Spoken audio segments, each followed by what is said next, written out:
I hired movers, and they apparently have stolen my stuff. I cried so hard because everything I owned was in the truck, literally everything. We read the reviews, we did the research, and we still got put in this bad situation. Hard to even imagine what that is like, but movers took their belongings. The delivery, though, it never happened. Instead, everything suddenly disappeared. As Andrea Lucia reports tonight, things probably would have stayed that way were it not for some quick thinking at the very last minute. Oh, yeah, it was a last-minute decision that saved the day. But in digging into this situation, we did find a loophole that you're going to want to know about before hiring any moving company.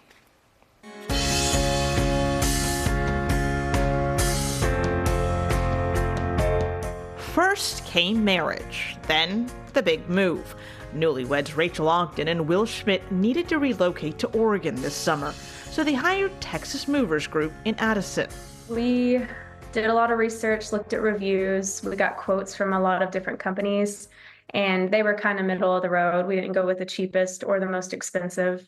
They had a 4.8 average on Google at the time. The couple's belongings were set to be delivered in June after the honeymoon, but days passed with few answers from the movers. First, they would get frustrated and say something along the lines of, "We don't have to give you daily updates." And we would respond and say, "We're not asking for a daily update. We're just asking for a general update." What time frame? Because the time frame just kept moving. They would say, "It'll be 2 days from now." "No, it'll be 4 days from now." That was really frustrating for us. Then on June 24th, nearly a week past the deadline, Texas Movers Group called with shocking news.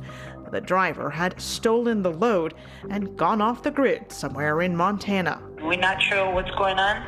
It's new driver to the carrier we work with for years, and we're just not able to find out what's going on and why he's not doing a delivery. What day were they in Montana? Wednesday, June 19th, it was already there. In Montana? In Montana, yes. Texas Movers Group says it had hired another company, All Seasons Moving and Storage, to make the cross-country trip. But customers we spoke with say that wasn't disclosed until the theft. That's when they started telling us that it was a third-party company. We had never heard them say at any point that they were using a third-party company. Will and Rachel were concerned, but they also knew something the movers did not.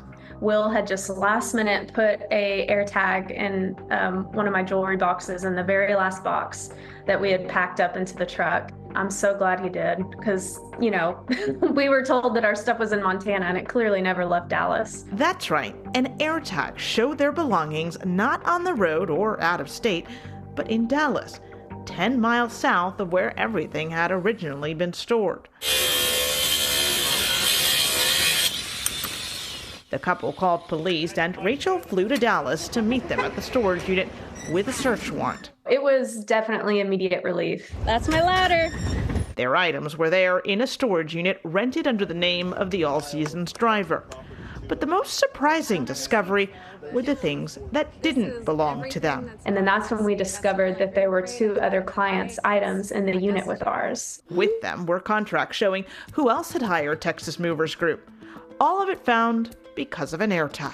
I cried so hard because everything I owned was in the truck, literally everything. Emma Mingo had lived for 4 months without her bed and most of her clothing. I've just been wearing like my sweats and stuff every day because I didn't want to buy new clothes. Their belongings are finally back home, but the mystery surrounding All Seasons Moving and Storage remains. The I-Team found state filings in North Carolina showing the LLC was started in April of this year. But we couldn't find a website for the company.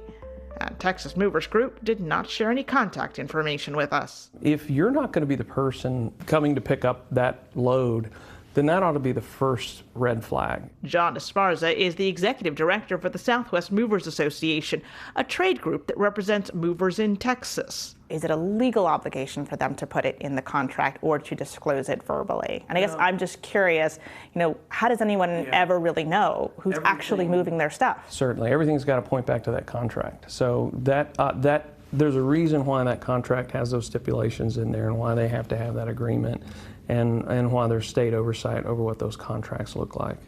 And so the answer would be yes, that should be in a contract. Will and Rachel's contract makes no mention of a third party, but the estimate does include a section that mentions the use of partner carriers. But only when doing so would expedite the move. So if I'm reading reviews about you and getting comfortable with you, and then I find out that it's Another not company, you yeah. who's moving Well, me. have I told you that? That's the thing. I mean, you're literally getting into what we're both speculating is, did they tell you that? Now, if your family said they didn't tell me this other company was coming, I had no idea. I'm going to tell you that's on that company.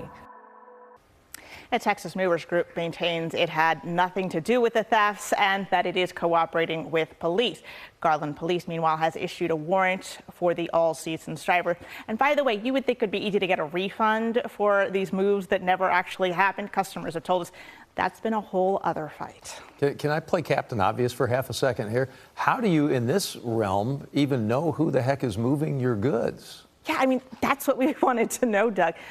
Whether sharing that information is legally required of these companies or if it's just best practices. And no one at the state level could definitively say that it's part of any law. So it is important for anyone hiring movers to explicitly ask, are you doing my move? And if not, what is the company's name and the DOT, the Department of Transportation number? That way you can do the research that actually matters. Yeah, I mean, in the end, you need to have some kind of source for liability if you got an issue like these people had.